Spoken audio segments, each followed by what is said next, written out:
So ever since Anthem was announced, whenever it was announced, I don't know, I forgot. Just know that I know. Anyways, I've kept a fairly close eye on it, following various news channels on YouTube and stuff. And after playing the demo, I gotta say I was not disappointed. I did give it a 7. You can check out my public demo review. The link is in the description. But after playing the game, your mind starts to wonder a little bit. What if they did this? What if they did that? Well, today I'll share some of my thoughts on my what ifs, a wish list of sorts. And of course, I'd like you to voice your opinion in the comments below.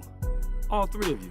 Anyways, let's get into it. As a long-time Warframe player, one thing I've grown to appreciate is how DE monetizes their game, giving the player base a real-life in-game economy with their plat. Players can purchase plat with real money and use that plat to buy items from either the marketplace or off other players.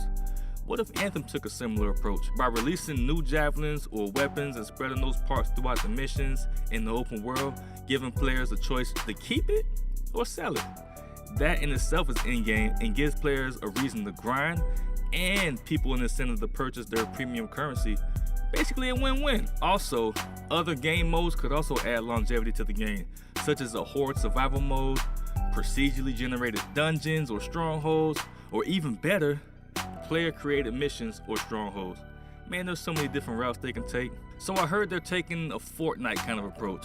Now I know you probably got triggered just by hearing Fortnite, but check it out, check it out. They're taking the idea of having events that change the way the map looks and feels, and that's tight work. So my wish for that is to give us new enemy factions and archetypes, not just reskin versions of the enemies we already have. Give us strongholds that themed around that event. I mean, this is a live service, right?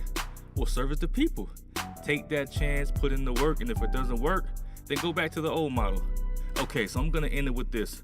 One thing I realized with these looter shooters, Destiny, Warframe, The Division, is that there's very little going on with the story. Of course there is a story, but nobody's really paying attention to it. Only the super hardcore fans of the lore. There really isn't a need for a Destiny 2. There's only one Warframe and that worked out fine. The Division 2 is coming up, so we'll see how that pans out. But sequels really aren't needed. Just expand on what we already have, work on and polish the game that's in front of us now. But who am I kidding? The best thing we can actually hope for at launch is a game that actually works. So this was just a few things I'd like to see added in the game. If you have anything that you'd like to add, leave it in the comments. Also, if there's a video you'd like to see me work on, then you guessed it, leave it in the comments. I will be live streaming Anthem when it releases at the end of the month, and I'd appreciate it if you stop by. This is Bawse of World Bawse Squad. I appreciate all my loyal subs. Let's continue to build. Like, comment, and subscribe. Or don't. Peace!